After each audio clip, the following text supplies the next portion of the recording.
रघुनाथ भाऊ, माझ्यासोबत याल का? एका पाड्याचं भवितव्य तुमच्याशी जोडलेलं आहे बघा.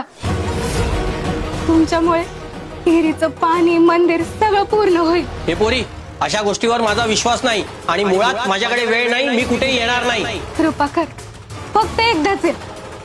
पहिलीच ईट ठेवायची आहे. नाही, मी विनंती करते. हे माझ्यासाठी नाही, पाड्यातल्या सगळ्या लोकांसाठी आहे. अहो एवढा अडवून धरू नका हो. निदान त्या पोरीची धडपड तरी बघा. या सगळ्यात माझा काय फायदा? घडलं तरी फायदा तुमचाच, माझा नाही. मी कुठेही येणार नाही. तुम्हाला माझ्याकडून काय हवंय ते सांगा, ते मी द्यायला तयार आहे. तर मग आमच्याकडे घर कामाला यायला लागेल. तेही फुकटात. तेव्हाच येईन.